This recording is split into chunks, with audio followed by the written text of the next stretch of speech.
Good morning, sweet world, and welcome to the No Dunks podcast presented by FanDuel. It's Monday, January 5th, 2026. I'm J.E. Skeets here in the Classic Factory, and alongside me, as always, Tass Mellis. Podcast listeners, this is for you. Next to him, it's my top shot hot boy, Trey Kirby. Heyo. Ayo. And over yonder, making the magic happen, super producer JD. Hello. There he is. Here we are. Hello to everybody on YouTube. Hit the like button, subscribe. Podcast listeners, 5-star ratings and reviews. TK, you called it. Bears playing the Packers in the postseason. Here we go. That sucks. For the Packers! What a swerve. It's the start of a new era in Chicago, and beating the Packers in Soldier Field in the playoffs is just a great way to send them home with disappointment. Okay. You know, so Saturday night, that one? Is Saturday night's all right for fighting. Okay. See you on the porch. All right. Well, he's changed his tune. He was a little worried he was going to see the Packers in the postseason, but the Bears are going to come through. You going to wear that cool white Trilby hat that you have? Oh, my playoff fedora? Yeah, I got to. It's 1-1 on the season. No choice but to wear that. Okay, on today's show, we're going to run through some NBA weekend winners and losers, as we always do on Monday's podcast. But first, we had a couple wedgies. Friday night in LA, we had Grizzlies rookie Cedric Coward sticking it in there while trying to corral the rebound. And then on Sunday, Drew Eubanks back at it again, sticks his second wedgie of the season on a little, I don't know, push sort of floater there in the lane as he gets to 29 wedgies for us all. I think he tried to Drew Eubanks it in, but Miles Turnered it away. Okay. You know? Yeah, I was ready, man. I was ready to pun. When you see a friggin' wedgie, you gotta pun. So 29 wedgies, we are on a great pace. Let's keep it going. But we have so much basketball, I feel like, to talk about today. Yes, so we let's do some weekend winners. You get to start it here, Tass. Well, Jaylen Brown had a weekend, and coming into it, he voiced his concerns. He was saying, the first returns on those all-star ballots, not good. It's a popularity contest. Then he tweeted, SMH, when the Eastern Conference Players of the Month were announced. It wasn't him. Then he tweeted, best two-way player in the game.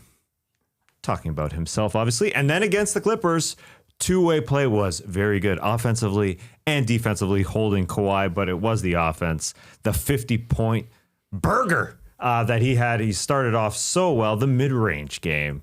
Mid-range game is alive. Jaylen Brown just getting into it. You could hear the mesh ripping on those microphones in Los Angeles there. He kept hitting them. He actually would have had an even bigger night if he didn't get fouled by Derrick Jones Jr., I think, on a dunk attempt. It was a monster dunk attempt. And then, the lefty mid-ranges were going. I love the lefty mid-ranges that he throws out there. And then he kept it going in the second half. It was kind of a quiet 20-point first half. And then the third quarter, when he was splashing those threes, he was just being awesome. He only had 8 points from the free throw line for a 50-point game.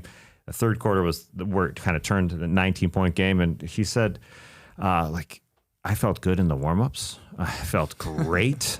He's literally said, I did salsa the day before, so my footwork was good. I was wondering when you were going to bring up his salsa lessons with Victoria Monet that went viral. Oh, I didn't know it was Victoria Monet. Yes, it was. It was Victoria indeed. Monet? She's an R&B singer, I believe. Yeah. I'm not familiar with her work. Yeah, she was sitting courtside, I think. Not surprising he went for 50. Well, yeah, the shot was what I was concerned about. The way he was getting into the mid-range was great, and I guess part of it was the footwork the prior day doing salsa. But yes, it was great. Obviously a great performance. He just looked fantastic the way he was able to get to whatever spot he wanted, and he looked smooth. Not only scoring 52, but also taking the defensive assignment on a guy that was on fire in Kawhi Leonard, who was scoring 40 points per game over the last 5 or 6. And I guess he texted, Jaylen Brown did, Joe Mazzulla on the flight to LA. Yeah, I heard that too. He's like, hey, I want to guard Kawhi. I want that assignment. Yeah. He texted him from the back of the plane. I know, just go talk to him. That's awesome. That's awesome. He wanted to get it on record, though. He wanted to have the documentation. He said, give me Kawhi. I'm the new Kawhi out here. And he looked kind of Kawhi-ish, if we're being honest. You mentioned the mid-range game. And by my zoom in on the shot chart, it looked like 8 of 9 on middies. For this game, he's shooting 56% from the mid-range this season. It's insane. The in-between game has gotten a lot better. He's super comfortable getting to the long twos, but like you're mentioning, he's also throwing up these lefty floaters, and his just dinker-dumper game looks to be really a lot better right now as well. His handle is much better. Like, he's stronger with the ball. The guy had to wear a Michael Jackson silver glove during the dunk contest because people were clowning him for his left hand, and now he's reliably getting to his left hand when he needs to. I don't know if his dribbles per touch are up this season, but it feels like they are. It feels like he is more poised with the ball in traffic. The usage has gone up. The turnover percentage has barely gone up. Jaylen Brown is making a case. Certainly he's an all-NBA player. That's a lock. At the worst, he's like a second-team all-NBAer. He might be a first-team all-NBAer, and he can sneak onto some ballots for the MVP discussion at this point. So have a seat at the bar. Maybe you'll get to sit at the table by the end of the year. Yeah, he was upset that Jalen Brunson got Eastern Conference Player of the Month because he thinks Which is amazing because no one ever remembers a Player of the Month winner. No, but he just needs something to fuel him, and it helps out. And listen, the numbers aren't all that crazy different.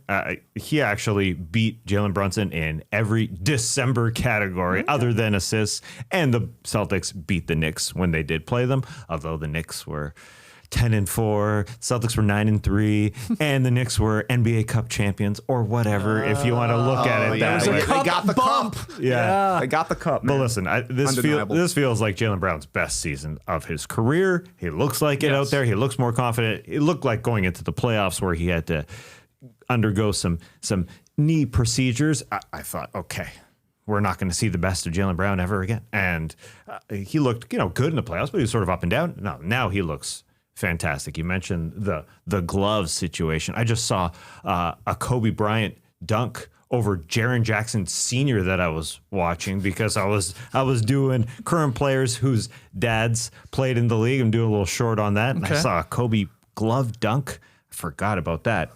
In the NBA final. No, was that the NBA You mean a finals? lefty dunk? He wasn't wearing what are you a talking glove. about? I don't remember that. No, he wasn't wearing a glove. That'd be awesome, though. Yeah. The offhand glove like Tom Brady. Oh, hold on a second. I got to go back to that dunk. I actually saw some Kobe Bryant dunks this weekend as well. You guys had an interesting week. The algorithm on Instagram is serving me up a lot of things about increasing your vertical. It knows that that's what I want to do at the turn of the new year. Look at this glove, man. Kobe was wearing a glove. Kobe's straight up wearing a glove. That's a freaking glove. You'll see it in a no dunk short. That's literally a Michael Jackson glove. Peep the glove. Fascinating. I can't wait to see the show. My Kobe was about he's the best jumper in NBA history because he could go off right leg, left leg, or right then left, or left then right. He's got all the jumps in his bag. So there you go. That's the things that if you watch enough jumping videos on YouTube or on Instagram, you'll get served up that way. Fantastic. Yeah, great stuff. Back to Jaylen Brown. He has been way more responsible, obviously, for Boston's offense here on a possession by possession basis, but he's been more efficient than ever. That is the surprising part. That's why he's maybe at the end of MVP ballots, a deserving All-NBA, obviously All-Star guy. I saw Ziller in his newsletter make a great point too. Brown has not increased his volume three-point attempts, despite this big role change turning into the number one guy. And that's like a good point because shot diets, I think, usually get maybe even a little ugly when a second option becomes like the main option. You're tasked to do more, you're maybe going to settle more, you're going to be maybe a little more fatigued. But Brown has not done that. Big part you said, TK, is like the guy's automatic from 16 to 23 feet. He's like just on fire from mid-range, and so hasn't seen a huge drastic increase in three-point volume. And that's good because he's not like an elite three-point shooter. He can catch fire. I think he's fairly average, right? 36, 37%. But I thought that was a good point from Ziller as he just continues to do what he's good at. And getting here, the Celtics are going to, potentially tonight could move into second place in the Eastern Conference, depending what happens with the Knicks Pistons. Yeah. They're a half game back, literally, right? Yeah. Which is freaking impressive. Yep. All right, Jaylen Brown, a key winner of the weekend. What about you, TK? Michael Porter Jr., a winner of the weekend for me, had 27 points, 11 rebounds, 5 assists, and a big win in his first game ever against the Denver Nuggets. Revenge is his. Yes. 8th game with 5 or more assists this season for Michael Porter Jr. He had 8 total games with 5 or more assists in 6 seasons with Denver. Different style. He's playing in Brooklyn. He's handling the ball more now, but I hope you guys are ready for Michael Porter January because he's going to be the most interesting man in the NBA this month. I do believe. He's the best realistic trade option out there for a whole bunch of teams. Like, look, Giannis might request a trade. He could get traded. We don't know what's going to happen with Trey or Ja or LaMelo, guys who are like potentially gettable. Michael Porter Jr. is gettable. And his skill set helps a whole bunch of teams. Jake Fisher linked him to the Warriors, the Pistons, the Bucks, the Bulls. I don't know how they snuck into the mix for sloppy Jake, but there are teams that like Michael Porter Jr. and what he's doing this season with the Nets because we've seen him do it with the Nuggets. You can be a role player. You can shoot threes. The shots he's making this year are crazy. Every team tries to guard him with a guard, and he can shoot over any guard. So how many big. baskets did he have over Bruce Brown yesterday, just rising up and firing over him? But we've also seen him be able to fit into a role. So he's somewhere in between there. But the question for me now is like, should the Nets even trade this guy? Yeah. He's 27 years old. He's right in the prime of his career. Yeah. Post-game, he said, when I was drafted, I expected to be the best player in the NBA. But then injuries caught up to me. I knew I was capable of more, and he's getting to show that he's capable of more. But like I said, 27, $38 million for the rest of this year, $40 million next year. Then he'll be due for a new contract. But the Nets are also 8-6 since December 1st. Like, they are winning games. Luckily, they started out so poorly that they're still 5th in lottery odds. They have their own pick. They owe a swap to Houston for next season, but they get the Knicks pick in 2027. And then they have at least one extra first in 28, 29, 31, and 32. Like, you might have to wow Michael Porter or the Nets to get Michael Porter Jr. There might be a bidding war for MPJ, and that is great for the Brooklyn Nets. Either they're getting a great season from him, or their return from Cam Johnson becomes half an awesome season from Michael Porter Jr., and then more first-round picks, additional to the one that they got in the trade in the first place. So cool stuff for the Nets, cool stuff for MPJ. He was just cooking yesterday. He was playing tough. He looked like the biggest guy out there, getting offensive rebounds inside, scoring in the paint. Like, guy's doing it all right now for the Nets. And the Nuggets had a couple guys come back in that game, in that Brooklyn Nets victory. They had Aaron Gordon return off the bench. He came and he played really well. And Christian Brown did start. Didn't have as great as game as Aaron Gordon, but a couple guys coming back from Denver. So quality win here from Brooklyn, who, have had like this suddenly elite defense here over like the last month or so. And then getting enough offense from Michael Porter Jr. leading the way, some of the rooks, Cam Thomas coming off the bench. And it's a good problem to have. Like TK said, it's like you're getting to the point here. It's like, do we trade this guy? I mean, we are trying to get back to being a relevant basketball team. But if the offer's too good to turn down, you should probably be malpractice, maybe not to. Yeah, I would be like 70-30, they should trade MPJ. And I think they'll probably get a pretty good deal as time goes on. Because like the Giannis trade, maybe Taz is right. It's seeming less and less likely as time goes on. We'll see how the Bucks do in the interim. They got a win over the Kings. Good stuff. Giannis wouldn't even fight their mascot pregame. He said, "I'm focused only on the game right here." So we just don't know what's going to happen. Yeah, but MPJ does feel like a guy who could at least swing a playoff series to me. And there are teams that could use him because he slots in pretty easily. He rebounds. He makes tough shots. He shoots a ton of threes, and he shoots a good percentage on them as well. Yeah, that's the question. If he is the best player available, because I noticed you didn't mention Lauri Markkanen. I know you're not a Lauri Markkanen guy. I just think him and MPJ are the same guy. That's all. That's all, man. That's all. I'm sorry, man. I'm not trying to get under your skin. But if there is, if he is the best player available, they may get a good package. But at the same time, you're on the Brooklyn side and you say, who are our untouchable players? Look up and down that roster. I don't think there's anybody. I know Igor Demin has looked fine in his first few months in the NBA, and they just want to hold on to somebody. And I brought up a package with Igor Demin, Zaire Williams, and Nick Claxton for Trae Young to kind of swing their team in a different direction. But it is interesting with Michael Porter Jr. They literally don't have a lot. And because they have a lot of money coming off the books this coming season, they don't have a lot of money locked up next year. So why not keep the guy around? It is interesting. I will say just about the Nuggets, they stunk in this game. Defensively, they allowed ball penetration. Then they allowed back cuts after back cuts, which, Michael Porter Jr. knows how to play with Jokic. Like, that team was just cutting the Nuggets to death. And they could score. And Jamal Murray was really, really good, 14 assists through the first 3 quarters. And then, the Nets defense was really good in the fourth quarter. But but they just weren't ready. They had a great, the post-Jokic era was good win against Toronto. I thought it was a really, really good game on Friday versus the Cavs where they went down to the wire. They played really hard all the way there, but just couldn't score in the fourth quarter. And then this was a real stinker with a couple other guys coming back. So it was a bit disappointing for them. Back to the sloppy Jake trade rumors there with Michael Porter Jr. Do you have a team that you think makes the most sense for a team to go and try and get Michael Porter Jr.? Is it the Pistons? Is it the Warriors? Do you think it's Detroit? Pistons. I think it's maybe Pistons is number one for me. I do like the fit with the Warriors as well, but I just don't know how interested they are in trading away parts of their future. They've been pretty hesitant to do that, even though, Steph Curry's still currying it up out there. But I do think he would be a perfect fit for the Pistons. He would be what Tobias Harris does for them, but a better version of that and a younger version than that. Yeah, they could use some shooting for sure when they get into the postseason here. Yeah, we'll see if they're active at the trade deadline. I mean, I don't know. I keep going back and forth. Like for a while there, it looked like it was going to be a very exciting trade deadline. I don't know. I'm losing faith that there's going to be really big deals, and it's going to be the type of thing where these things happen in the summer instead. Maybe with some of the point guards that you listed, Trey, maybe some of these other guys. Like, look, we know Jonathan Kuminga is going to get traded. I think that's the one thing we know that's going to happen. But otherwise, I don't know if there'll be any sort of all-star caliber like player. Not that Michael Porter Jr.'s made it yet. Will he make it this year? TK, you said you were on record early with that one. He could. We'll see. Yeah, I have no idea. You're right. It's seemingly like it's not happening.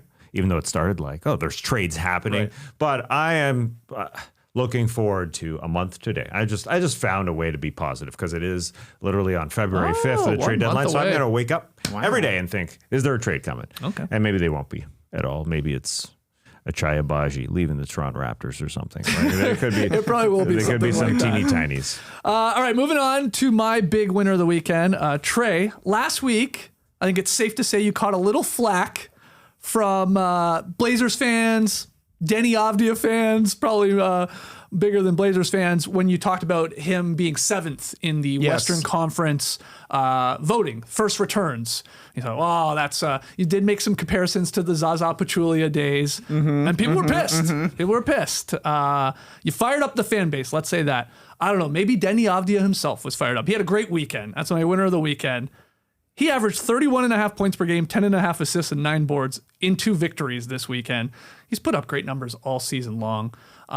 He's getting backed from an international vote to be 7th for sure, but he's a deserving all-star, I think, as well. Friday night, 34 points, 11 assists in a win over the Pelicans. Good stuff. And then Saturday, the birthday boy. On his birthday, the triple-double, 29 points, 11 boards, 10 assists to help the Blazers beat the Spurs in San Antonio. Now, no Wembanyama. Obviously, that's a big loss for them, but the Blazers are short guys too. I mean, that's why Deni Avdija is basically their point guard. They don't have anyone else playing point because they're short of all their guys. No Damian Lillard, of course. Drew Holiday, he's out. Scoot Henderson. Do you remember him? Remember Scoot Henderson? So Deni Avdija has been sort of their point guard all season long, and he was great in this game. He had a huge step-back 3 with like 50 seconds to go. Basically iced the game. So a good weekend from Deni. My favorite part, only 4 combined turnovers. This is the one fault of his game. And again, I think a part of it's he's been asked to do so much as almost like a forward point guard. He has a lot of turnovers, but only 4, 2 in each game. You're going to live with that, with how much he has the ball. So this guy is he's leveled up. He had a great end to last year, and he's done it consistently all season long. Your thoughts on the Deni Avdija people coming for you and just how he's played? I don't take it back at all. Okay. He's an all-star. Absolutely. I totally agree with that. The team is built around him. He gets to handle the ball a lot. The point guards going out has helped him put up stats.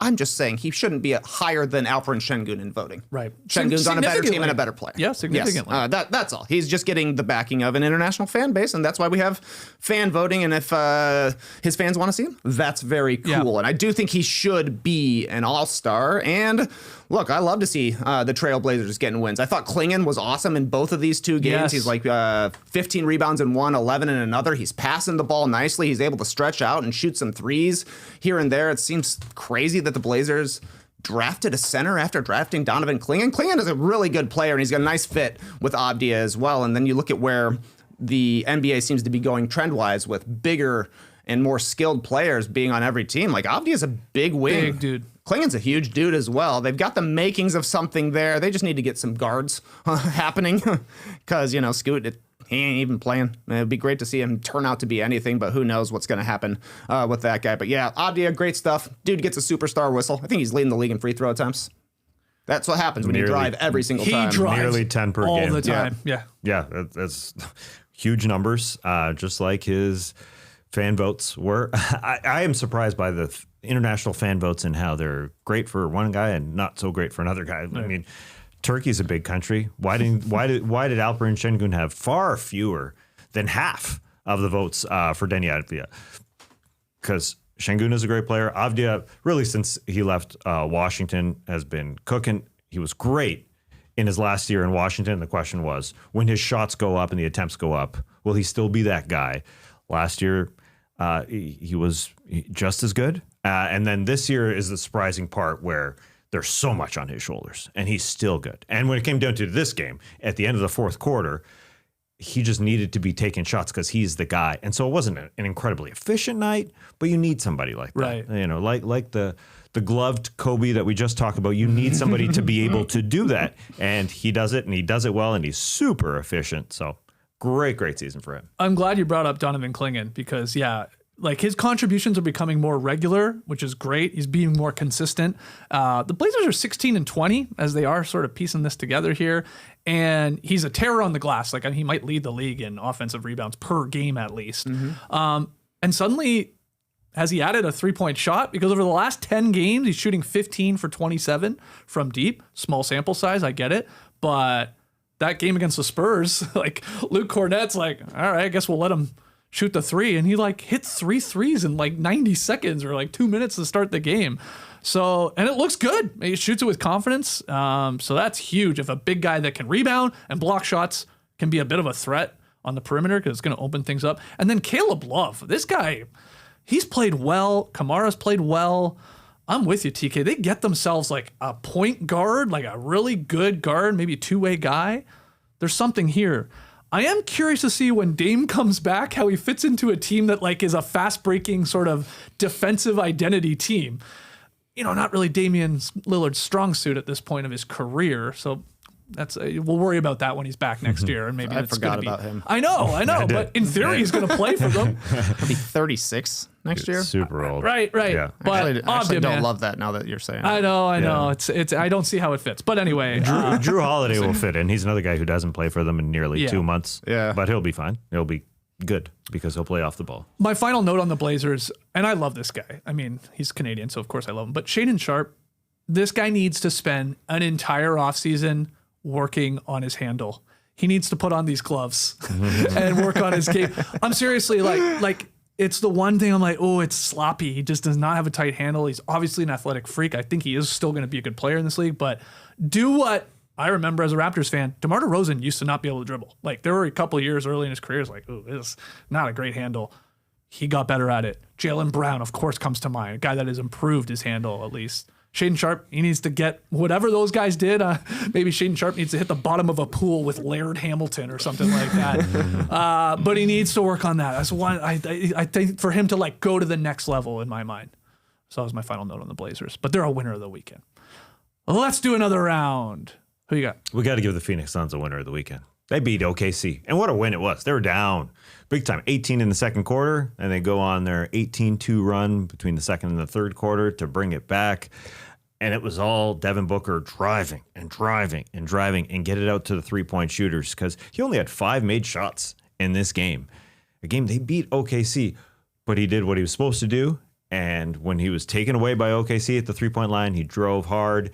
A lot of his points were from the free throw line. He set up those threes for his teammates, including Jordan Goodwin. What a game for that dude. Off the bench, career high. He splashed 8 threes. Just sitting there out there at the three-point line was huge. Dylan Brooks, same thing, 22 points. And kudos to Jordan Knott, head coach of the Phoenix Suns, playing those guys. Playing specifically Jordan Williams. Jordan Goodwin, excuse me. Yeah. Mark Williams had a quiet game. He only had 8 points in this game. They went small. Basically for the entire game to try and battle OKC's athleticism, and it worked. And in that fourth quarter, splash, Jordan Goodwin 11, Dylan Brooks 14 in that quarter, to that much. The Dylan Brooks 3-point shot, that the form looks freaking nuts. He splashed that huge one under a minute left, and then it took Devin Booker's first 3 of the game to win it. Also, the game winner. Ice cold. Ice cold. Caruso on him, Dort coming over. Super deep. Yeah. And he hasn't been shooting the 3-ball at all well this year. No, that was his first 3 of the game. Yeah, he's 29.5% from 3. That was a 35-footer. You start to look at the shot. What are they doing? It looks like he's settling just for a pull-up 3, but he's felt so confident. He was so confident this whole game, even though, again, he didn't splash a 3. Only 5 made shots. He was just leading his team in what they should do. On the other side, I mentioned Jordan Goodwin did a very good job on Shea, who had a quiet game. Dylan Brooks did. They all took turns. It was Brooks. It was Royce O'Neal. It was the big guys helped out and done. Iguodaro. There was an Isaiah Livers in there for a bit. These are the big guys. Livers. Not all that big, really. They're fairly small, those couple guys. And they had a couple guards missing in Grayson Allen and Jalen Green, who's still out. I wonder, do they trade Grayson? I wonder if they do trade him before the trade deadline. They got a lot of guards they got to re-sign. Colin Gillespie. I guess they want to keep Jordan Goodwin around. I imagine they do. Maybe. I know that Grayson Allen is a good player, and you want to just keep guys who are good. But maybe some, again, if there aren't a lot of guards available in the trade market, maybe Grayson Allen will get you something. That's true. Yeah, I don't know. I'm not sure what Matt Ishbia is thinking over there. Maybe he's thinking, I got money. No problem. Keep paying Grayson Allen. But Jamari Bouye is playing as a 2-way player. He'll be cheap, I imagine. But I just wonder. I wonder going into it. But these guys playing above their friggin' heads, playing so hard. You could have easily folded against OKC, but they fought. Suns now 21-14, TK, and that was good because the Minnesota Timberwolves picked up 2 wins this weekend as well. So staying close or somewhat attached to them as they chase down the 6th seed there. Any thoughts on the Suns? This was a fun game to watch. I couldn't believe Jordan Goodwin was shooting this well with a mask on his face. 8 threes with a mask on his face. I wonder how many guys have career highs while their vision is obstructed. But he was so on fire that broken play at the end where Booker just found him for a random mid-ranger, swished it. That's a tough-ass shot. Totally. That was a grenade. He handed it to him because he lost it, and then he's like, here, you shoot it. And to hit that in the mid-range, he swished it, right? Yeah. It was he was just feeling on fire. He's like, I'll throw up anything, and it'll go in. And it did. Dylan Brooks, like you mentioned, huge shot, then brutal turnover. Yeah. Just a brutal turnover, spinning baseline. Hey, at least it went out of bounds. That's all I thought about. That's a great point. If you're going to turn it over against OKC, make sure it goes out of bounds so you can set up your defense. Couldn't run it back the other way. That's a great point, and it forced OKC into taking a jumper, and they got cold down the stretch shooting jumpers. Like Jalen Williams was having a great fourth quarter, and then until the last 2 minutes, he couldn't make a shot. Shai Gilgeous-Alexander couldn't make a shot. Chet did finally get that one from the baseline, and a weird missed free throw from Shai Gilgeous-Alexander late in the fourth quarter here, where it looked like maybe Dylan Brooks faked him out with a lane violation. Like he's leaning towards the lane but doesn't step in. And Shai gets really mad because he missed the free throw, but then you see him saying, smart. Yeah. Smart. To his teammate Dylan Brooks. I guess that's what happened. But OKC now is 6-5 in their last 11 games. Is the 70-win pace done for? Oh, yeah. It's over? Just like that? I think so. Yeah, that's what we said. It takes 1 or 2 weeks and the thing's a wrap. Yeah, I think so. Still, they're going to win probably mid to high 60s, but 70? I mean, there's obviously no chance any records being set of all time. That's a wrap. Plus 220 on FanDuel right now for 70 or more regular season wins, plus 2,500 for 74 or more. That would be 2 more losses the rest of the season. No, I mean, so that's no way. That seems like a no. You think 70? Would you be betting on OKC to win 70? What are they, 30-6 here? Yeah. I like a plus 220 odds. But it's unlikely. It's unlikely. No, we're sitting at They'd have to roll it. I mean, they'd have to rip off another 18-game win streak or something like that for us to sort of crank this back up. I think at this point, that talk of 70. And I don't see it. It's they're playing really good teams here, and their record's more representative of these really, really good teams. Everybody obviously wants to give them their best shot too, and they come to town or they go there. So, no. I don't think the Warriors had their 6th loss until March, I think is the stat I saw going around during the 16 season. They'd have to go 40-6 the rest of the way. It doesn't sound impossible. No, it's not impossible. But it makes those games in the last week of the season that aren't going to mean anything for OKC. It means they would have to go all out for that. So it seems unlikely, I guess, at this point that they would win 70 or more games. And as a noticer, I noticed 12-2 on the offensive glass for the Suns. In this one, I think in their loss against the Timberwolves, the Thunder were out rebounded on the offensive glass like 18-12. If memory serves correctly, the Spurs beat them on the offensive glass. That's the key. You gotta get as many possessions as you possibly can against the Thunder, and then make threes as well. Yeah, and the Suns keep fighting. Again, they could have faded in this game. So they had plenty of offensive rebounds. Isaiah Hartenstein's not in the game, out with injury, so that would play a part. True. And what we thought of OKC's chance of winning 70 games, we thought the guys deep in the rotation would play and play well. And Brandon Carlson, the guy who's supposed to be preventing those offensive rebounds, not a good game. No points. Step it up, man. Come on, on you, Carlson. Yeah. He only played 7 minutes. But either way, the fight level with the Suns is really fun. And yes, OKC gets the best effort from teams. Yeah. There's no doubt. That's what's happening. You should. You're the champs. Yeah. The Suns are one of the best stories of the NBA right Absolutely. now. Because now, like it was cute. It was cute for a couple of weeks. We're like, whoa, less talent, but got some moxie to them. Obviously, Dylan Brooks has come in here and they're playing with an edge. But you're like, how long will this last? This is now. We're getting near half the season here, and they are one of the good teams in a loaded Western Conference. And if you watch them night to night, they fight hard as hell. I mean, Dylan Brooks it's just unreal how much he's changed the attitude of this team, the new coach and all this. So they're for real. And they're a fun watch. 21-14, I think.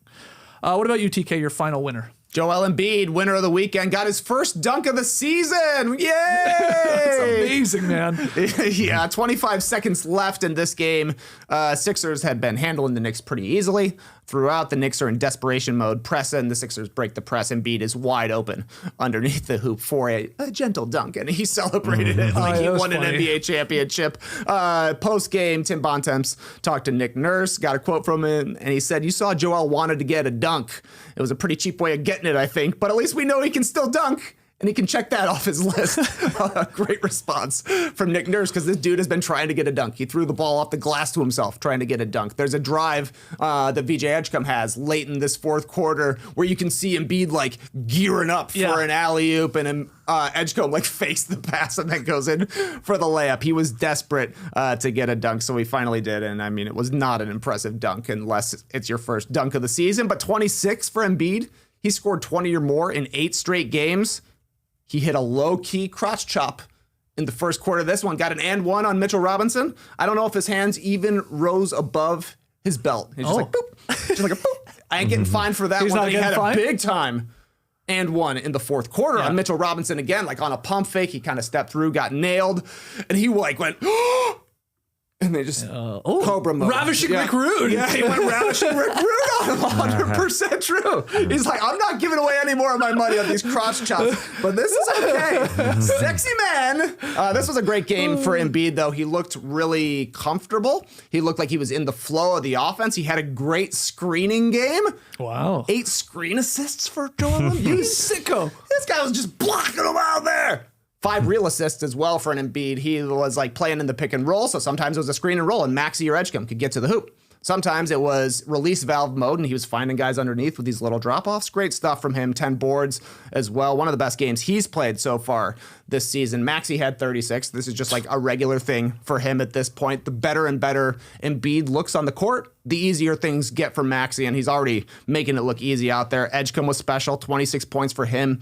Just like Embiid, he was hitting threes. He was snarling. He had that awesome sequence. I think it was in the fourth quarter where he blocks a Mikal Bridges corner 3, gets the ball back on the fast break, takes it the other way for a dunk. The speed that the Sixers played with in their backcourt looked like a real problem, I thought, for the Knicks. We know Brunson ain't a quick guy. He's going to have trouble staying with Maxey, but Edgecombe looked like he was quicker than Mikal Bridges as well, which kind of caught me by surprise. I thought Paul George was also pretty nice in this one. 15 points, 8 boards, 6 assists, 3 threes. He's like doing the little things for the 76ers right now. He's up to a whopping 2 dunks on the season. Wow. So that's pretty nice for him. 2-1 right now is the race. 2-1. Paul George to Embiid dunks. Who will have more dunks at the end of the season, Paul George or Joel Embiid? Embiid. I think so too. I do too. Yeah. He's gonna start rolling now. He's gonna put up like 1 or 2 a month at this point. I would have to imagine. But a great win for the 76ers. They're 2-0 against the Knicks this season. In Madison Square Garden. Both of them Yeah. in MSG. They played that great first round series in the 2024 playoffs where Maxey went crazy at the end of regulation, hit a 35-footer to send it to overtime.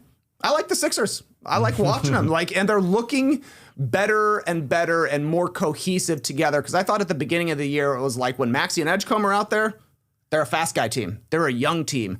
And then Embiid and George get out there, slow things down. But they do seem to be blending a lot better at this point. Yeah, I did think it was a disappointing game for Cat up against Joel Embiid just in general. And that's why New York's got to win tonight in our pick'em game that we're selecting a little bit later today. They got to. They've lost 3 games in a row. They don't look great. They didn't look as athletic. You're totally right about that. They miss Josh Hart, man. Yeah, they missed the Hart. Is so important to them. I'm telling you, it's crazy. He is. Yeah, he definitely is. There's no doubt about that. And Mikal Bridges is playing poorly right now too. Yeah. It's bad time here, I think, for him to play below average. Yeah, so in my opinion, them against the Pistons tonight should be absolutely fun. Yes. 1 versus 2 with the Knicks coming off 3 losses. Although it is great to see Joel Embiid just smiling. You know, this is a new Joel Embiid. Literally was bringing the ball up the floor once, where he got Mitchell Robinson with that pump fake. He brought it all the way up the floor, got him with the pump fake. Mitchie bit, and then a big smile from Joel Embiid. You don't see that very often, and they've played it extremely well here with the slow play to start the season, coming through, playing 1 game of a back-to-back, and it's picking up. Right. Will Joel Embiid go down? It is possible. But Kawhi Leonard last year, and what he didn't play in the first couple months of the season, only played after the calendar turned, and he was his best Kawhi Leonard towards the postseason. They didn't last very long, but he picked it up. So maybe we're watching the same thing here with Joel Embiid. He looks freaking good, obviously. It must be nice for Joel Embiid now, at least, to enter into a game going, oh, I don't have to do everything. It's not going to be really on my ass whether we win or lose, because it's Maxey's team. VJ Edgecombe, man, this guy will be in the Rookie of the Year race as well if he continues this play along with Cooper and Knipple. And then you still got Paul George, you got other pieces, but it's that's got to feel very different, probably in a good way. Maybe that's why he's smiling. It's a little more fun here for Joel Embiid to try and get going, trying to ramp up here physically and obviously continued good play, but it's not all on his shoulders. When you watch them. And just like Maxey, man, that guy loves playing in Madison Square Garden against the Knicks. He was killing them in the fourth quarter. Holy crap. Yeah. He's good. All right, final winner of the weekend here. Just a quick one. Dell and Steph Curry have now played more games than any other father-son duo in NBA history. They set the record when Steph played on Saturday night. In a win over the Jazz, it took Draymond Green getting ejected from the game for Golden State to turn it on and get the win, and Steph did Steph things. But that was his 2,135th game together when Steph played. So that's him and Dell. And they passed Hall of Famer Dolph Schayes and his son Danny, who had totaled 2,134. This surprised me, though. Dell Curry still has played more games than Steph Curry. Yeah. That just shocked me. Dell played 1,083 games played for Dell Curry. Steph, 1,052 games played. Now, Steph did miss an entire season. Basically an entire season in 2019-20 when he played 5 games with the injury. But it still shocked me. So good on you. Dell Curry and Steph Curry. And then you throw in Seth Curry, and this guy, he play over 500 games? Good 3-point shooter. It's a whole lot of 3-pointers made. Apparently, Seth Curry is 53 3-pointers short of 1,000 threes. Seth Curry? Seth Curry. Okay. So if he gets there, which he probably will at some point, maybe, that would be all 3 of them over 1,000 3-pointers made. That's cool. Steph's obviously, cool. He's flirting. He'll be flirting with 5,000, but still. Lots of surprises there. Yeah, thank you. Dolphin, Danny. Didn't see that one coming. Yeah. Danny played a long time. I randomly found that out doing a Danny short research. Okay. Had a long career. Okay, so let me ask you this question. You guys like sports, right? Other sports? I do like other sports, yeah. I was thinking, are the Currys as a family, are they more like the Alomars in baseball or the Mannings in football? Let me explain, okay? Baseball, Sandy Sr. was a solid player. Sandy Alomar Sr. solid player. But then his sons, Roberto Alomar, obviously you know him well for the Jays, Hall of Famer. Yep. And then Sandy Jr. Alomar, all-star catcher. Like, he was good, not Roberto Alomar level. And then Archie Manning, 2-time Pro Bowl winner over a very long career. Didn't win a ton of games because he was on sort of a shitty Saints team. Did you say 2-time Pro Bowl winner? Yeah. Oh, Pro Bowler, I should have said. I meant Pro Bowl. Whoa, wow. Basically, I'm saying he's a 2-time All-Star. Okay, 2-time All-Star. I'm saying that because that's sort of, to me, I guess more of a comparable to a Dell Curry-like career, though even probably better. But anyway, Peyton Manning, first ballot Hall of Famer. He's the Steph of this conversation. But then Eli Manning, I mean, he's better than Seth Curry. Yes. Because, he's going to make the Hall of Fame and he won 2 Super Bowls. So anyway. Really tough one. Yeah. I think it's the Alomars, actually. It all comes down to me. I just don't know how good Sandy Sr. was. Well, I don't think he was incredible, but Hey, 1-time All-Star, though. He was solid as well. It was Sandy Sr. was? Sandy Sr. So did Del Curry make an All-Star game or no? No, but he did win a 6th man. Okay, so that's not bad then. I think it's the Alomars. I think so, too. I think that's absolutely right. I don't know. Sandy Jr. is better than Seth. I know, but it's not going to be perfect, Tass. I'm saying I think it works better. It's not. I don't remember much about Sandy's game. Are there anyone else? With Cleveland, Like, really? What about the Matthews in football? All the linemen, Bruce and Clay and Jake. Yeah, blind spot for me. Defensive football players, I got no clue. The only other one I can think of was but I don't think Brett Hull had a brother. Okay, Bobby Hull, good player. That's the dad. Brett Hull, the golden boy himself, that would be the Steph Curry of it all. But I think Bobby Hull had the brother. I think that was Dennis Hull. So it was the older generation were the brothers. Wow. You're exactly right. So it doesn't work. Nah, Throw it out, man. Brett doesn't win. He didn't want to be Canadian. He doesn't win. Sorry. Damn, you're right. He was born in Canada, wasn't he? Yeah, he was. Yeah. Wow, I forgot about Dennis Hull. Now I do. Now I remember him. Hull. Dennis. It's a good nickname. That's a good last name, I should say. Hull. It's a funny Hull. My name is Brett Hull. I score a lot of goals. All right, that's our NBA weekend winners. We'll do losers in a second. First, a break to hear from a sponsor. Best day of the week in January. It's definitely Friday.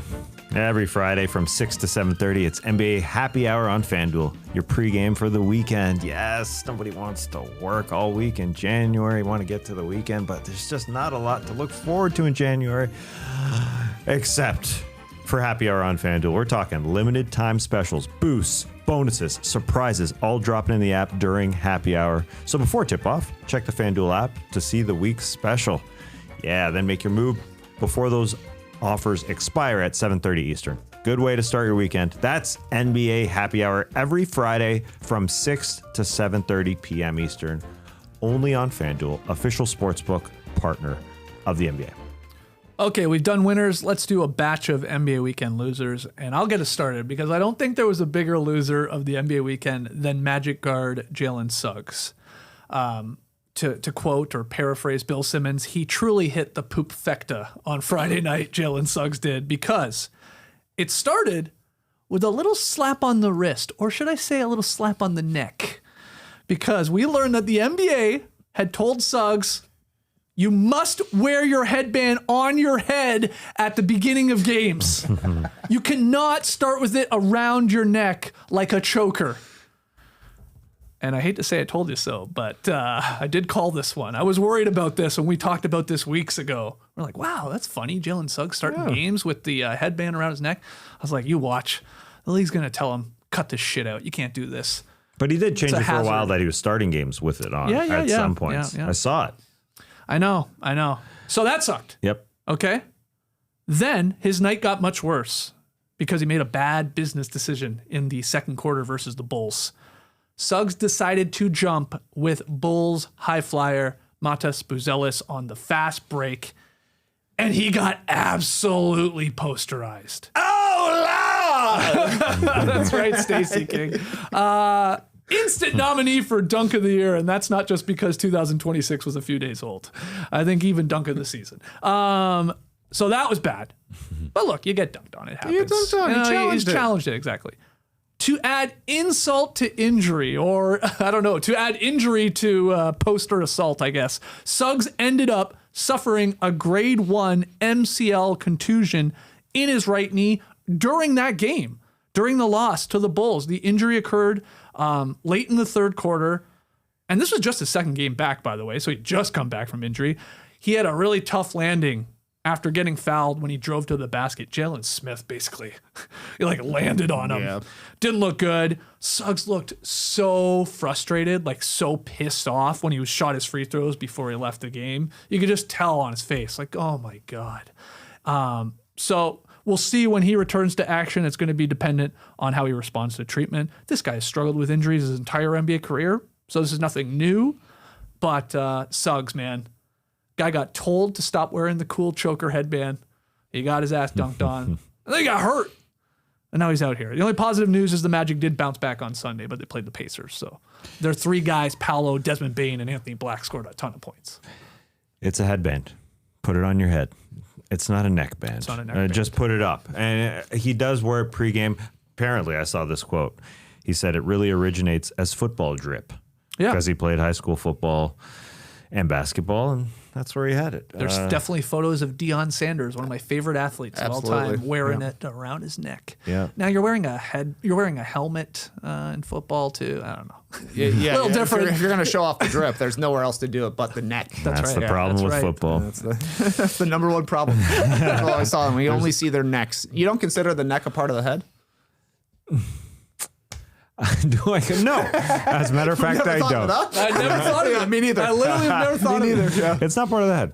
No. That's its own thing. That's its own thing. I have to agree. Yeah, it's years up. Poor Suggs. Poor Suggs, although they're calling it a right knee grade 1 MCL contusion, so a contusion on a ligament. I don't know how long that lasts, really. It's indefinite is the term, but, a contusion, a bruise to a ligament.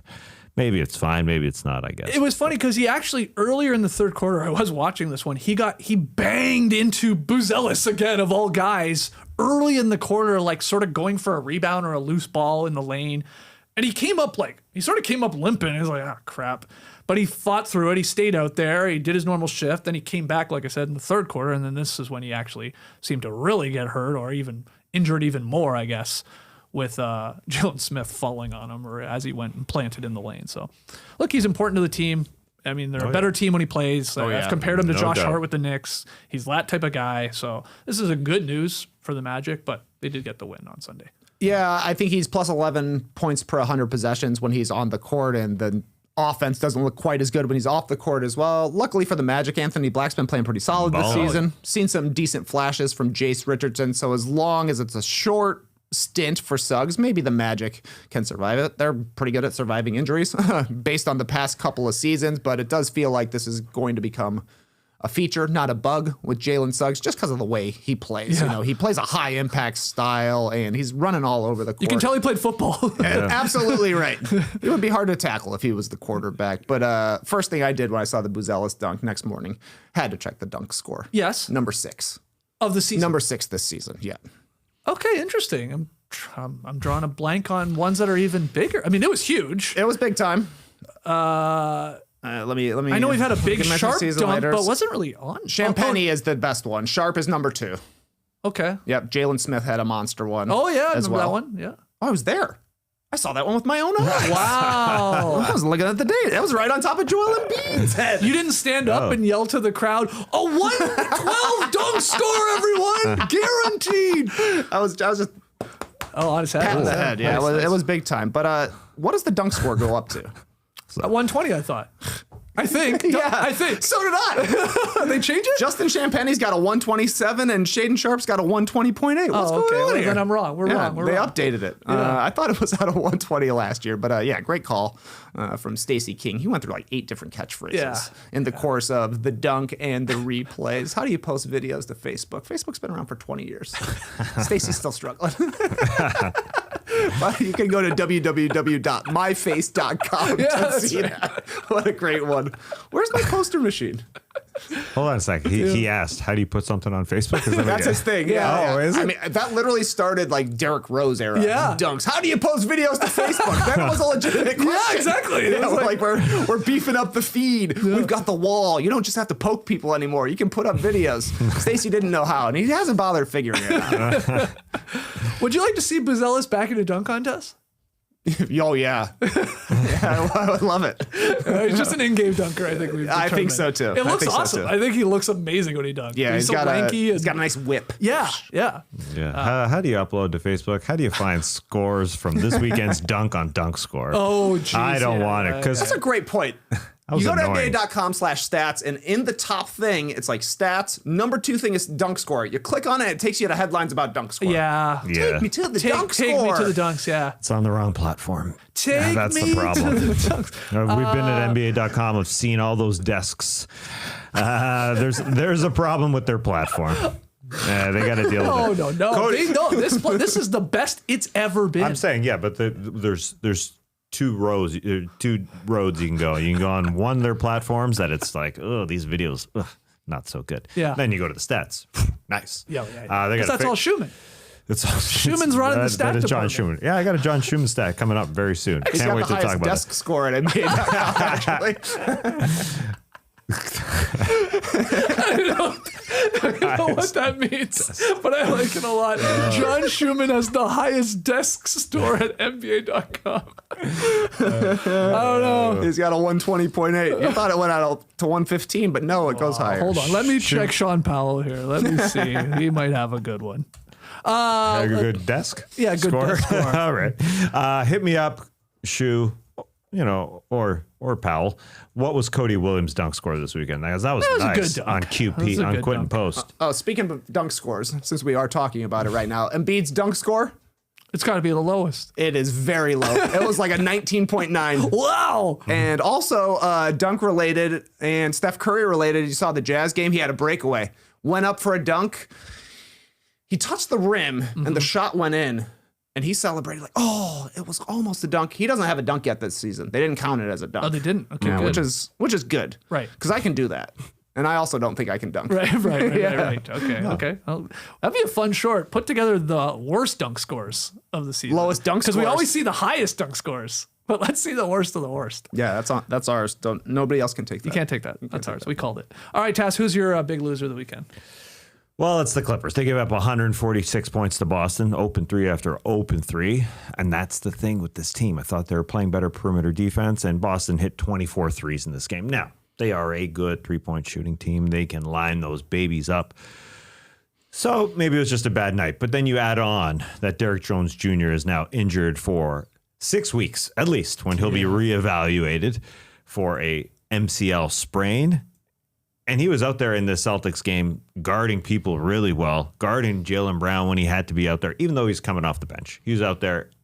I do think for the Clippers, he is a bit of an energy spark off the bench. He'll guard anybody. Saw him guarding Jaylen Brown, and Jaylen Brown didn't get called for a travel, and he picked up that pivot foot when doing that little step through 3 thing. Anyway, I think Derrick Jones Jr. is important to this team, just guarding the perimeter guys. He left early in the fourth. He had 19 points, just 24 minutes played in this game. So he's out after coming back from a similar right knee injury. I think it was the exact same thing that he suffered against Boston. Yeah. And this one, Peyton Pritchard kind of dove for a ball and got him out. So now he's out. Now, you can say the Clippers were rolling and all that, and that's true. And Derrick Jones Jr. doesn't start. It's Chris Dunn and John Collins, along with Brook Lopez, along with their big two in their starting lineup. But I think he is important. And you could point at other things for why the Clippers were losers of the weekend. I saw Chris Paul dunk. Did you see that clip going around? Chris Paul. Oh, in a gym. Yeah. he's in I a gym. did see that. I don't know who. It was a bounce pass, so Chris Paul didn't have to do anything except run up and catch and dunk. He looked good doing it. I think it was a bounce pass from Kenny Smith. I couldn't see who it was. Anyway, I don't know, man. I'm confused. I don't know if it's just my Algorithms are algorithm. crazy this week. Yeah, but somebody bounced it to him. I'm like, who is that? Is that Mike Woodson? Is that Kenny Smith? I couldn't tell. It was difficult to tell. But like they had Zubats back, and it was a bad loss. Maybe it's just one bad loss. Yeah, But I do yeah. think Derrick Jones Jr. is an important dude on that team because, again, he'll guard anybody. And if you need athleticism, oh, yeah, that guy will come in. But now he's out for a long period of time here for an older basketball team. The Clips did win 6 in a row before that loss to the Celtics. And this week they have a lot of games. They play the Warriors tonight. They're at home still for that one as they finish up their homestand. And then they have a 3-game road trip to the East Coast to play the Knicks, play the Nets, obviously a scrappy bunch right now, and then they play the Pistons. So 2 of the top teams in the East and the solid Nets, especially on the defensive side of the ball. So we'll see here if the Clips were for real, get back in the winning ways, because they still have a lot of ground still to make up here to get back in the conversation. But that sucks about Derrick Jones Jr. Yeah, Tess is right. They need his athleticism. Him and Kawhi together on the court. The Clippers are a positive this year, and that's not the case for a whole bunch of their lineups. But just the variety of players that him and Kawhi together can guard gives them a chance on defense. Because I thought Zubats looked pretty slow in this one. He was getting beat off the dribble on these switches, or him trying to hedge and this kind of stuff. They need any sort of resistance out there, and then basically for the Clippers, like they can't just be fall off immediately again. They had that 7-game win streak, but that was right after a 5-game win streak. They had another, I think, maybe 6-game losing streak earlier in the season. They've just been so inconsistent. It felt like they were putting it together. Kawhi finally had a down game, and they took the L. So, I don't know. I think they still have a chance to make a run at the play-in tournament, but health would be helpful. Yep.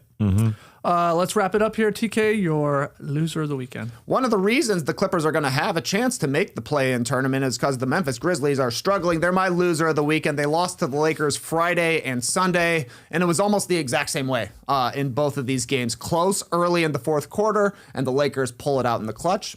Shouldn't be a surprise. Lakers are now 12-0 in clutch games this season. Meanwhile, Memphis is 8-13. This is their 4th straight loss for the Grizzlies. All of those have been clutch games, and when you watch them, just nothing comes easy on offense. I think that's more so the problem than the defensive end of things.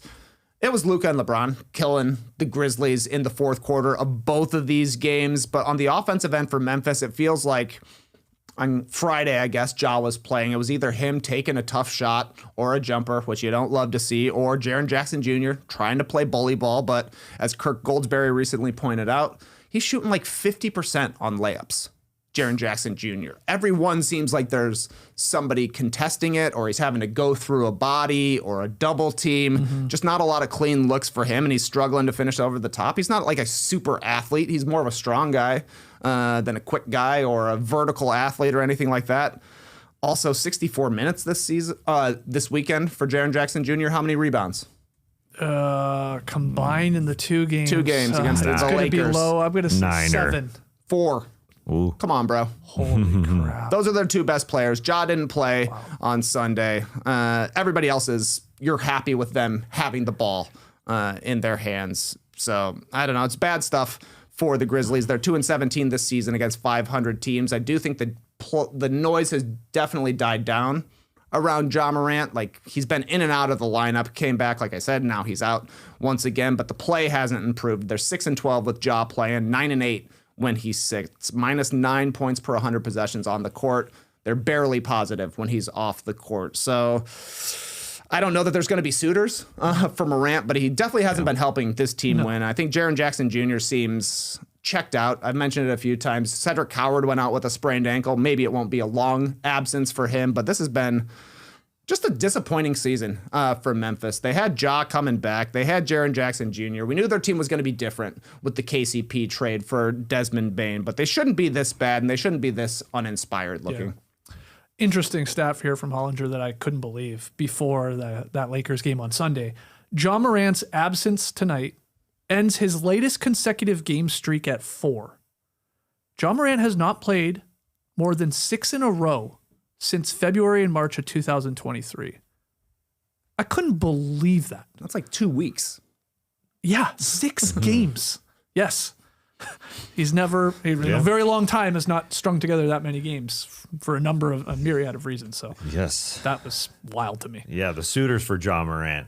It's a very interesting thing. I would love to be on these calls to hear what is being offered for Ja Morant. Those stats are good. I just think of him as a guy who's playing half the season. I mean, he's played 18 games. of what I think the Grizzlies have played 35, if I'm correct here. So, they played 34. So it's super close. That's who they are, and that's who he is. So do teams want him? And as soon as this John Morant noise happened, I wondered, will Jaren Jackson Jr. be extremely happy playing on this team going forward? So what's going to happen with Triple J and this team? It's such an interesting thing going on because, you look every single season. 50 games played last year for John Morant, 9 the year before that, 61 the year before that, 57 the year before that, 63 and 67 at the beginning of his career. Will he play more? It's a very good question. I have no idea. And Triple J, as you said, the boards were low. DeAndre Ayton, I thought, played a far better game in game number 2 after getting sat in the fourth quarter of game 1. He played harder, and the Lakers have an easier schedule here in January. So they've moved up to the 3rd seed. They could go all the way up to the 2nd seed when it's All-Star weekend. We're talking about teams. That Lakers team literally could be the 2nd seed because they play a league low 4 January games against teams that enter the month with winning records, and they're 13-3 against the 14 teams below 500. So it's kind of an easy month, and they take care of the business against those under 500 teams. As I said, JJ Redick gets them ready for those sub 500 teams, and they play hard. And so that's why they could be the 2nd seed. Shout out to my man John Schumann for that stat that they play against poopy teams, and they're good at that. And Redick said that game plan in that second game was to get Ayton more touches. Yep. And to hope it would pay off as the game went on. And it did, because this was a good Ayton game. And then he had a great quote after the game. DeAndre Ayton said, quote, "Bigs can't feed themselves. I just try my best to do what I can to bring the effort, and I trust my playmakers out there to find me." End quote. I love that. Yep. It's like, hey, you got to get me the ball, man. It ain't my fault. Give me some touches and I'll play a little harder. Anyone that's played basketball knows that's somewhat true with your big guys, man. You got to keep them happy. Keep them interested. That's right. And I do think the Lakers were kind of coming into this series with the Grizzlies sputtering a little bit. Yep. There was a lot of talk about, does LeBron like playing with Luka? There was the Ayton thing hanging over things. Do they need to make starting lineup changes? Should they trade Reeves, who's out with injury right now? So they were sort of similar to the Grizzlies to me, even though the Lakers are having a better season. And you could just tell which team was a little bit more connected, had a little bit more desire for things. Weird stuff, though, for the Lakers. They've given up the exact same amount of points as they've scored this season. They have a 0 margin victory. Saw that. And they're 3rd in the Western Conference because they've got Luka and LeBron in the clutch, or Luka and Reeves in the clutch. That makes them a more dangerous playoff team to me. When you think that come down the fourth quarter, you got to beat those 3 guys. That's a good point. And like their record in the clutch is amazing, but then every loss is like Blowout City. Waxed. And that's why they have this, even point differential. We also got an incredible JJ Redick graphic meme that'll be used a lot, I think. Did you see it? He's got his head like this, doing this, and it says, the quote is, "I don't know what else to do." That's how I felt when we're trying to come up with pick 'em payoffs. I don't know what else to do. So it's so good. I'm looking at it right now. It's one of my favorites from recent memory. Didn't he also blame the Lakers' lack of offensive cohesion on the holidays? Yes, yeah. He says a lot, man. Yeah. He really does. This guy should be on a podcast or something. All right, so that's the winners and losers of the NBA weekend. I'm sure we missed a few of your favorites, so let us know in the comments below or in the stream team right now. But let's go to Woboy of the night. No sponsor, it's okay. Well. What? We got a sponsor. A sponsor came in. Top Shot Hot Boy said, "Can I sponsor Woboy on behalf of Thumb War?" Woboy, brought to you by Thumb War. Wow, JD's other podcast talking movies? How about that? Wow. Incredible. I can't believe I didn't think of this. Yeah, this is great publicity for your podcast. Everybody Wow, check out thanks, Thumb War. guys. Yeah. Yeah, we got a banger episode coming up. Stranger Things finale. Oh, I've got thoughts. Oh, me too. Me too. Okay, great. You'll enjoy it, Skeets. I did enjoy your recent podcast. What the hell was it? Begonia. Yeah. Yeah. I liked it because you guys did a quick, it was 25-minute 25 podcast. minutes. Yeah, we were trying shorter. Yeah, I Stranger saw Things, that. not short, but they're going to be shorter. Okay. Okay, great. All right, well, Woboy, sponsored by not Trey Kirby, but another Top Shot Hot Boy. That's right. It goes to Heat sharpshooter Norman Powell. What a game from Norm on Sunday. Made a career-high 9 3-pointers in a 34-point performance as the Heat beat the Pelicans on Sunday. Powell shot 11 of 15 from the field, 9 of 12 from deep. He added 3 boards, 3 assists, 2 steals. Just this guy's on fire, man. He really should be in all-star consideration. He's averaging 24.5 points per game. He's shooting 42% from deep. He's probably going to go back in the three-point contest, won't he? He was there last year. He competed. But he almost has to. Here's why. Haven't the Miami Heat had like 5 guys win the three-point contest? I think they have the most guys to ever. Well, Tyler Hero won it last year. And I remember us talking about like Glenn Rice has won it. James Jones has won it. Jason Capono has definitely won it. And Daquan Cook. So that's 5 guys. Daquan Cook. Make it 6, Norm. Go in and win this thing. And now, especially because you've got a little experience under your belt having competed last year. I don't remember how you did, but you didn't win. I know that. So did he make the final? I can't remember. Oh, yeah. I remember talking to Daquan Cook when he was in his three-point contest.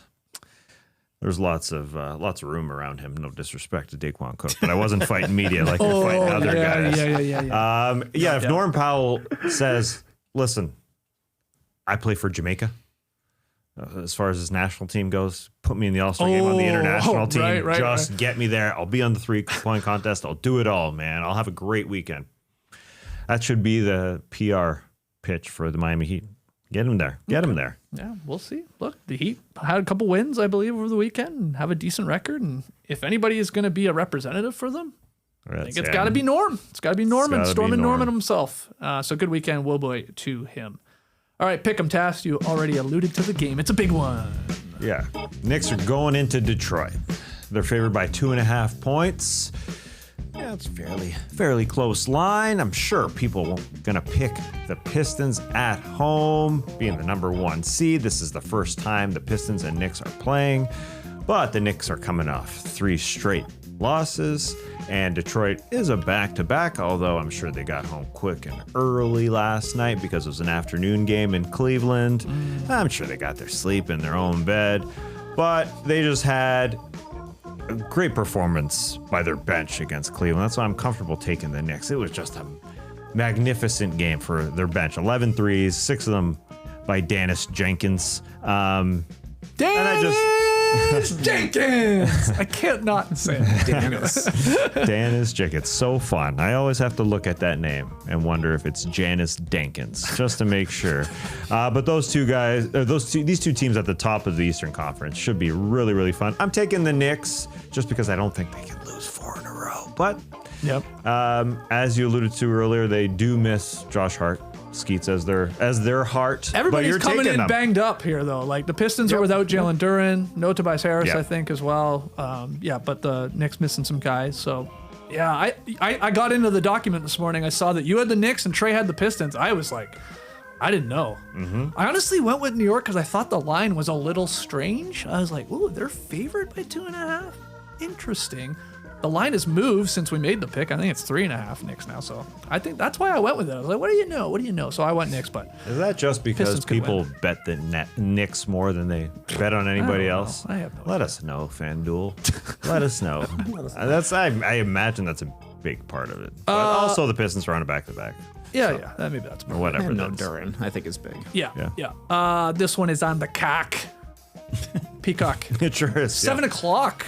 There's a clock on the cock. We got 3 games on the cock tonight. That's too many. Too many games to get on one How's cock. that possible? Yeah. Knicks, Pistons, Nuggets, Sixers. Obviously, unfortunate. No Jokic. Otherwise, we maybe would have had a Jokic Embiid game. And then Warriors, Clippers is the late one. All on Peacock. None on NBC, your actual How does channel. that work? Yeah, when they cross over like that. Well, today's Monday. Because we got a 7 Eastern and 8:30 Eastern. Yeah, I got no idea how that works. But, I mean, it's a streaming service, so it's like the NBA app. It would be like, you can bounce between them, I guess. Yeah. It's not on NBC. Yeah. That's it. I mean, it's not on NBC. These aren't national games then, huh? No, just on the cock. Well, they just care for. Remember at the beginning of the year when they were airing games at 11 Eastern? Yeah. Oh, yeah. Got away with that. Yeah, they do the coast to coast. So, but that's Tuesday nights, isn't it?